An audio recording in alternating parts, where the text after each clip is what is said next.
Acidic alcohol भी समझा जा सकता है। जो एसिडिटी ऑफ अल्कोहल है, जिस तरह से तुम लोग देख रहे थे ना, H+ रिलीज करने के बाद उसमें कार्बोक्सिलेट बन रहा था, कार्बोक्सिलिक एसिड में, वैसे अल्कोहल जो होते हैं उसमें अल्कोक्साइड बनता है। तुम लोग को बता दूं मैं बच्चों, अल्कोहल भी एसिडिक होते हैं, बट उनकी एसिडिटी पीएच पेपर से चेक करोगे तो पता नहीं चलेगा। पीएच बहुत वीक एसिड होते हैं, इसके लिए पता नहीं चल पाता। इनकी एसिडिटी बढ़ या फिर घट सकती है डिपेंडिंग अपॉन इस अल्काइल ग्रुप को इलेक्ट्रॉन डोनेटिंग ग्रुप लगा है कि विड्रॉइंग ग्रुप लगा है। जिस तरह से एक इलेक्ट्रॉन विड्रॉइंग ग्रुप एसिडिटी बढ़ा देता था नेगेटिव चार्ज कम करके कार्बोक्सिलिक एसिड में, वैसे यहाँ पे भी एक अगर EWG ग्रुप लगा है, इलेक्ट्रॉन विड्रॉइंग ग्रुप, तो इसका नेगेटिव चार्ज कम कर देगा और एसिडिटी बढ़ा देगा। अपने को अल्कोक्साइड को इस बार स्टेबलाइज करना है। उसमें हम कार्बोक्सिलेट को स्टेबलाइज करते थे, यहाँ पे अल्कोक्साइड। मतलब तुम लोग को कोई भी अल्कोहल दिया तो मेंटली पहले इमेजिन करो कि इसके O का नेगेटिव चार्ज अगर जनरेट होता है तो कैसे, कोई स्टेबलाइज हो रहा है कि डिस्टेबलाइज हो रहा है। जितना ज्यादा नेगेटिव चार्ज कम होगा अल्कोहल के ऊपर, उतना ज्यादा स्टेबलाइज होगा अल्कोक्साइड आयन, और जितना अल्कोक्साइड स्टेबल होगा उतनी ज्यादा एसिडिटी। समझ में आ गई बात बच्चों सभी को? सेम एग्जैक्ट सेम सिनेरियो यहाँ पे भी इमेजिन करना है। तो अगर तुम लोगों को पहला वाला कंडीशन समझ में आ गया तो यहाँ पे भी सेम कंडीशन अप्लाई करनी है तुम लोग। ठीक है, यहाँ पे देख रहे हो तुम लोग, मेरे को कोई एक्सप्लेन कर सकता है क्यों थर्ड सबसे ज्यादा एसिडिक है, फिर सेकंड और फिर फर्स्ट? कोई एक्सप्लेन कर सकता है बच्चों यहाँ पे मुझे? थर्ड वाला सबसे ज्यादा, ये Srishti go ahead please explain me, क्यों सबसे हाँ ज्यादा? सर, हाँ बोलो। ये जो थर्ड वाला है उसमें ब्रोमीन और है जो विड्रॉइंग ग्रुप है। विड्रॉइंग ग्रुप है, तो ये अगर हाँ विड्रॉ करेगा तो इस पे डेल्टा पॉजिटिव चार्ज आएगा, और ये विड्रॉ करेगा तो इसका O नेगेटिव जो है कम हो जाएगा। अगर O नेगेटिव इसका H+ हटाएंगे तो O नेगेटिव जनरेट होगा ना, तो वो O नेगेटिव जो फ्यूचर में जनरेट होने वाला है O पे नेगेटिव चार्ज, H+ जाने पे वो स्टेबलाइज कर रहा है ब्रोमीन। ठीक है, समझ में आ गया? चलो ये तो समझ में आ गया, थर्ड में स्टेबलाइजेशन हो रहा है, इसके लिए सबसे ज्यादा एसिडिक। और बताओ। फिर सेकेंड में जो मिथाइल ग्रुप है वो थोड़ा डिस्टेंस पे है, तो इसलिए वो जो उसका जो नेगेटिव चार्ज है वो थोड़ा कम ये नेगेटिव होगा as compare to that first second one. Distance नहीं पे सर। सोच के आराम से, सोच समझ के हाँ सर, सर सेकेंड का कैसे है? क्योंकि इसमें देखो ये पास में है और ये दूर है। सुनो यहाँ पे, देखो ये CH3 एक डोनेटिंग ग्रुप है, और ये भी एक डोनेटिंग ग्रुप। बच्चों ये प्राइमरी अल्काइल ग्रुप है क्या? कैसे ये प्राइमरी है? क्योंकि ये जो कार्बन है वो एक कार्बन से जुड़ा हुआ है, जबकि ये सिर्फ मिथाइल ग्रुप है। कौन ज्यादा स्ट्रॉन्ग डोनेटिंग ग्रुप है बताओ जरा? प्राइमरी अल्काइल की मिथाइल? ये रहा ऑर्डर तुम लोगों के सामने, प्राइमरी अल्काइल। ये देखो। Primary. Primary alkyl is more strongly donating than methyl, क्योंकि प्राइमरी अल्काइल ज्यादा स्ट्रॉन्ग डोनेटिंग ग्रुप है, तो ज्यादा डिस्टेबलाइज करेगा ना। हाँ सर। ज्यादा डिस्टेबलाइज करेगा तो ज्यादा एसिडिटी डिक्रीज हो जाएगी। हाँ सर। तो CH3O पे जो नेगेटिव चार्ज है वो ज्यादा बढ़ाने वाला है CH3CH2 ग्रुप। क्यों? क्योंकि वो हम्म। डोनेटिंग ग्रुप है। और CH3 जो है वो थोड़ा सा ही सिर्फ इंक्रीज करेगा, मतलब डिस्टेबलाइज तो दोनों कर रहे हैं, लेकिन मिथाइल अल्कोहल जो है उसमें डिस्टेबलाइजेशन कम हो रहा है, इथाइल अल्कोहल में डिस्टेबलाइजेशन ज्यादा हो रहा है। समझ में आ रही है बात बच्चों सभी को? क्योंकि हाँ सर सेकंड समझ वाले में गए। कम डिस्टेबलाइजेशन है, इसके लिए ये आएगा और फिर फर्स्ट।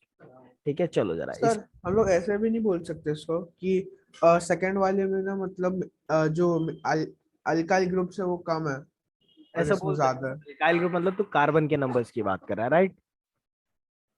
अच्छा number of carbon, chemistry. Number of carbons बोल रहा है ना तू,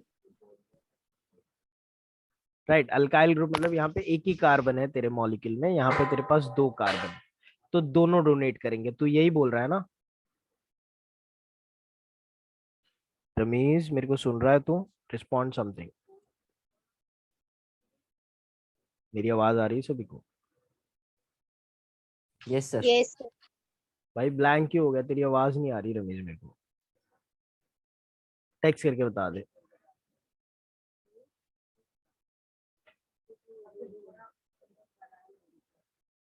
यस, यहाँ पे तू अल्काइल ग्रुप के टर्म्स में भी इस चीज को समझ सकता है, ठीक है, जिस तरह से हमने प्राइमरी और मिथाइल के टर्म्स में समझा उसी उसी तरीके से।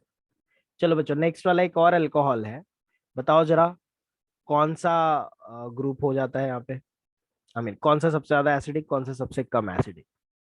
तुम लोग के लिए एरोज भी बता रखे हैं मैंने, so that you can understand better. Order में अरेंज करना है तुम लोगों को, फर्स्ट सेकंड थर्ड। पहले वाले में NH3 पॉजिटिव ग्रुप लगा हुआ है बच्चों।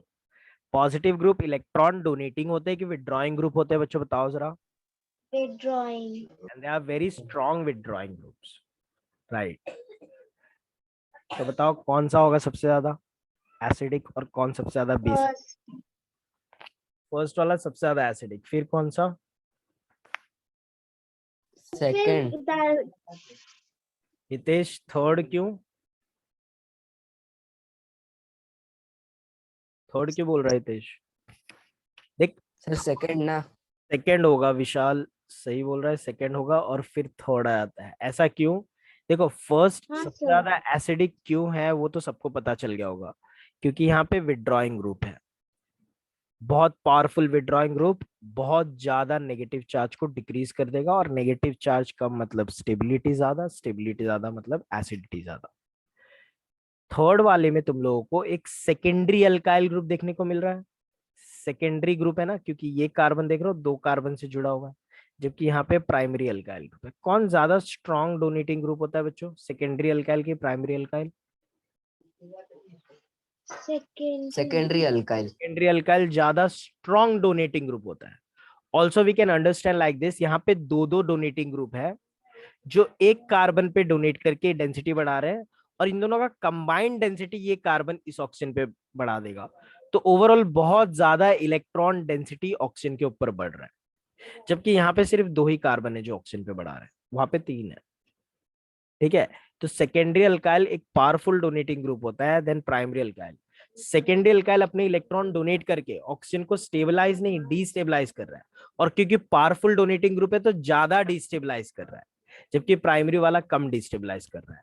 क्या बात समझ में आ गई बच्चों सभी को। हाँ सर, तो इसके लिए ऑर्डर 1 2 3 हो जाता है, ठीक है। तो बस बच्चों यही टॉपिक्स है। बेसिसिटी ऑफ अमाइन ये हम लोग आज की क्लास में नहीं करेंगे, क्योंकि इसको स्टार्ट किया तो पूरा खत्म एक ही दिन करना पड़ेगा मुझको। बेसिसिटी ऑफ अमाइन जो है उसको हम लोग नेक्स्ट क्लास में डिस्कस करेंगे। बहुत सारे कॉन्सेप्ट है बेसिसिटी ऑफ अमाइन में, और तुम लोग को मैंने बताया कि इस पे कैसे क्वेश्चंस पूछे हुए हैं, कितने बार पूछे और कितने रिसेंटली पूछे हुए हैं, ठीक है। एक एक एग्जाम में 2 2 3 3 क्वेश्चन आ रहे हैं, बाकी सारे चैप्टर से क्वेश्चन डाल ही नहीं रहे, बेसिसिटी से पूछे जा रहे क्वेश्चन, ठीक है। तो बेसिसिटी के 2 क्वेश्चन मतलब 8 मार्क नीट में तुम लोग के बनेंगे, ठीक है। तो इसके लिए वो टॉपिक अच्छे से कर लेना है, basicity of amine, acidity of carboxylic acid, acidity of alcohol, this all are very important topics, very important topics, inductive effect के थ्रू समझ में आता है, ठीक है। तो इसके नोट्स अभी तुम लोग को इमीडिएटली मैं सेंड कर दूंगा। इसके नोट्स क्या क्या बोल रहा है, वापस बोल रिशु। सेकेंड लेक्चर का भी नोट कर दो। कभी है second lecture you are asking, क्या पूछ रहा है भाई सेकेंड लेक्चर में तो। सेकेंड लेक्चर का नोट्स दे दो, वो बोल रहा है सर। अच्छा सेकेंड लेक्चर का नोट्स तो तुम लोगों को फॉरवर्ड ही कर दिया, और टोटोमेरिज्म वाला चाहिए ना तुम लोगों को। हाँ सर, वही वाला। टोटोमेरिज्म वाला और इसका नोट्स मैं दोनों भेज देता हूँ तुम लोगों को, और इसके नोट्स को फेयर कर लेना है तुम लोगों को। और नेक्स्ट क्लास में नोट्स नहीं सबमिट करोगे बच्चों प्लीज ज्वाइन मत करना। Also from your module start solving the question based on inductive effect, because we are done with inductive effect. In the next class we'll be starting with resonance effect और hyper conjugation effect वगैरह discuss करेंगे, जो कि तभी समझ में आएगा जब इंडक्टिव इफेक्ट एकदम थोरोली रिवाइज्ड है। तो इलेक्ट्रॉनिक इफेक्ट के नोट्स को अच्छे से रीड कर लेना है, एनसीईआरटी के टेक्स्ट बुक से रीड कर लेना है तुम लोगों को, अपने मॉड्यूल से भी रीड करके, ये तीनों मटेरियल को रीड करके अपने नोट्स बना के मेरे को सबमिट करने हैं नेक्स्ट क्लास में आने से पहले। NCERT module and my notes you have to refer all of this, ठीक है। तो तुम लोगों को अपना मॉड्यूल रेडी करना है, किसी का एक दूसरे का छाप के बनाओगे बच्चों तो कोई मतलब का नहीं है, अपने सीखने के लिए सीख करो तो समझ में आएगा। बोलो बोलो शबीना। सर सुनो ना, ये ऑर्गेनिक केमिस्ट्री में से मतलब लाइक बोर्ड्स के पेपर में कैसे आएगा क्वेश्चन? अभी मेरा पेपर है तो मुझे समझ में नहीं आ रहा कैसे क्वेश्चन आएंगे। ऐसे ही डिफाइन वगैरह पूछेंगे, define inductive effect, give one example, so you have to give an example of plus I effect, plus I effect का एग्जांपल दे दो, माइनस आई इफेक्ट का एग्जांपल दे दो, एक्सप्लेन इंडक्टिव इफेक्ट और विद नोमेनक्लेचर में बोलेगा कि नेमिंग करने बस ना। नाम दे देंगे, कुछ स्ट्रक्चर दे देंगे, नाम दो, और कुछ नाम दे देंगे, स्ट्रक्चर ड्रॉ करो, यही पूछेंगे। समझ में आ गई बात? ओके सर, थैंक ऐसे नॉमेनक्लेचर वगैरह किसी वाला। इसका पीडीएफ मैं फॉरवर्ड करता हूँ, पुराना और ये वाला, NCERT module and my notes, ये तीनों को रेफर करके तुम लोग को बनाना है, ठीक है? चलो नेक्स्ट क्लास में मिलते हैं, तब तक के लिए ख्याल रखो, have a nice day, bye. Bye, sir. Thank